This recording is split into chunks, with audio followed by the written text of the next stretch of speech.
شروع اللہ کا نام لے کر جو بڑا مہربان نہایت رحم والا ہے۔ الف لام میم۔ اللہ جو معبود برحق ہے، اس کے سوا کوئی عبادت کے لائق نہیں، زندہ ہے، سب کو تھامنے والا۔ اس نے اے نبی تم پر سچی کتاب نازل کی جو پہلی آسمانی کتابوں کی تصدیق کرتی ہے، اور اسی نے تورات اور انجیل نازل کی تھی۔ یہ دو کتابیں اس نے پہلے نازل کی تھیں لوگوں کی ہدایت کے لیے، اور پھر قرآن جو حق اور باطل کو الگ الگ کر دینے والا ہے نازل کیا۔ جو لوگ اللہ کی آیتوں کا انکار کرتے ہیں ان کو سخت عذاب ہوگا، اور اللہ زبردست ہے، بدلہ لینے والا ہے۔ اللہ ایسا خبیر و بصیر ہے کہ کوئی چیز اس سے پوشیدہ نہیں، نہ زمین میں اور نہ آسمان میں۔ وہی تو ہے جو ماں کے پیٹ میں جیسی چاہتا ہے تمہاری صورتیں بناتا ہے، اس غالب حکمت والے کے سوا کوئی عبادت کے لائق نہیں۔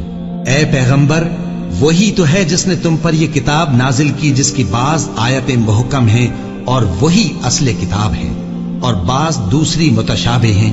تو جن لوگوں کے دلوں میں کجی ہے وہ متشابہات کا اتباع کرتے ہیں تاکہ فتنہ برپا کریں اور مراد اصلی کا پتہ لگائیں، حالانکہ مراد اصلی اللہ کے سوا کوئی نہیں جانتا۔ اور جو لوگ علم میں گہری نظر رکھتے ہیں وہ یہ کہتے ہیں کہ ہم ان پر ایمان لائے۔ یہ سب آیات ہمارے پروردگار کی طرف سے ہیں، اور نصیحت تو عقل مند ہی قبول کرتے ہیں۔ اے پروردگار، جب تو نے ہمیں ہدایت بخشی ہے تو اس کے بعد ہمارے دلوں میں کجی نہ پیدا کر دیجو، اور ہمیں اپنے ہاتھ سے رحمت عطا فرما، تو بڑا عطا فرمانے والا ہے۔ اے پروردگار، تو اس روز جس کے آنے میں کچھ بھی شک نہیں سب لوگوں کو اپنے حضور میں جمع کر لے گا۔ بے شک اللہ خلاف وعدہ نہیں کرتا۔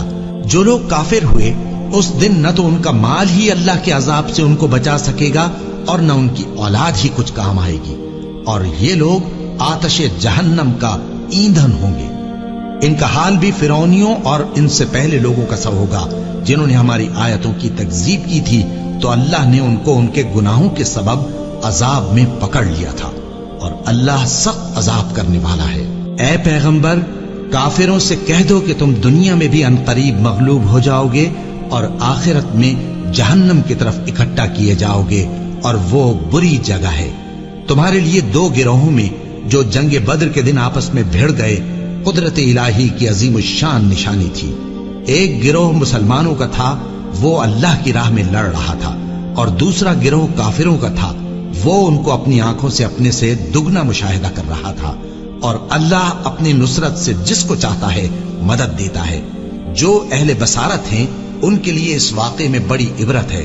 لوگوں کو ان کی خواہشوں کی چیزیں یعنی عورتیں اور بیٹے اور سونے اور چاندی کے بڑے بڑے ڈھیر اور نشان لگے ہوئے گھوڑے اور مویشی اور کھیتی بڑی زینت دار معلوم ہوتی ہیں، مگر یہ سب دنیا ہی کی زندگی کے سامان ہیں، اور اللہ کے پاس بہت اچھا ٹھکانہ ہے۔ اے پیغمبر، ان سے کہو کہ بھلا میں تم کو ایسی چیز بتاؤں جو ان چیزوں سے کہیں اچھی ہو؟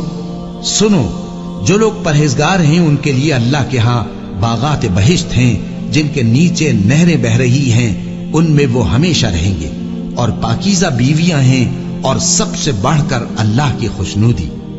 اور اللہ اپنے سب بندوں کو دیکھ رہا ہے جو اللہ سے التجا کرتے ہیں کہ اے پروردگار، ہم ایمان لے آئے سو ہم کو ہمارے گناہ معاف فرما اور ہم کو دوزخ کے عذاب سے محفوظ رکھ۔